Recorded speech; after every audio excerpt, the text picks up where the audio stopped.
কৃষি বিপণন অধিদপ্তরের উদ্যোগে আলু ও আমের ভ্যালু চেইন উন্নয়ন এবং বাজার সম্প্রসারণের লক্ষ্যে গঠিত প্রমোশনাল বডির নির্বাচন 2026 নীলফামারী সহ দেশের 20টি জেলায় অনুষ্ঠিত হয়েছে।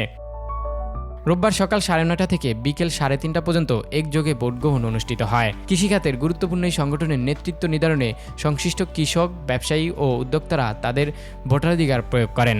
নির্বাচনের মাধ্যমে সারা দেশ থেকে মোট 13 জন প্রতিনিধি নির্বাচিত হবেন। এখানে আমরা কৃষকদের ন্যায্য মূল্য নিয়ে আমরা কাজ করি। কৃষকরা যাতে দেখা যায় যে আলুর উপরে যেহেতু আলুর দাম কৃষকরা পাচ্ছে না, যখন একটা সংগঠন জাতীয় পর্যায়ে গঠিত হবে তখন আমরা সভাপতি, সাধারণ সম্পাদক বা এরকম যারা থাকবে প্রতিনিধি, তারা কৃষকদের পক্ষে কাজ করতে পারবে। নীলফামারী জেলায় কৃষি বিপণন অধিদপ্তর থেকে পার্টনার প্রকল্পের অধীনে ভ্যালু চেইন প্রমোশনাল বডির কার্যনির্বাহী কমিটি গঠনের জন্য ভোট গ্রহণ চলছে।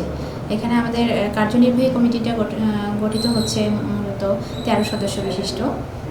এখানে থাকবে সভাপতি, সহসভাপতি, সাধারণ সম্পাদক, যুগ্ম সাধারণ সম্পাদক, কোষাধ্যক্ষ, দপ্তর সম্পাদক, সাংগঠনিক সম্পাদক, সদস্য।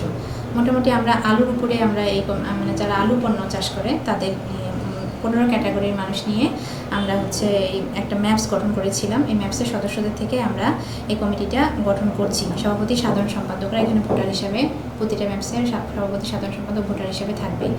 তো এখানে আজকে যে ভোট হচ্ছে 13 সদস্যের, এখানে শুধু আমাদের ডিস্ট্রিক্টে না, মোটামুটি আজকে 13টা ডিস্ট্রিক্টে আলুর উপরে 17টা ডিস্ট্রিক্টে টোটাল আলুর উপরে আমাদের এখানে ভোট, আলু, আম এবং ভোট গ্রহণ চলছে। নির্বাচিত প্রতিনিধিরা আলু ও আমের উৎপাদন, সংরক্ষণ, প্রক্রিয়াজাতকরণ ও বাজারজাতকরণ ব্যবস্থাকে আরও শক্তিশালী করতে কাজ করবেন বলে সংশ্লিষ্টরা জানিয়েছেন। এছাড়া কৃষক ব্যবসায়ীর সমন্বয়ে ভ্যালু চেইনকে কার্যকর ও টেকসই করতে নীতি নির্ধারণ, বাজার সম্প্রসারণ, আধুনিক প্রযুক্তির ব্যবহার এবং কৃষিপণ্যের ন্যায্য মূল্য নিশ্চিত করতে বিভিন্ন উদ্যোগ গ্রহণ করা হবে বলে আশা করা হচ্ছে। এর মাধ্যমে আলু ও আম উৎপাদনকারী অঞ্চলের কৃষকদের আর্থিক সক্ষমতা বৃদ্ধি এবং কৃষি অর্থনীতিতে নতুন সম্ভাবনা সৃষ্টি হবে বলেও প্রত্যাশা করেছেন সংশ্লিষ্টরা। Tax report, news time.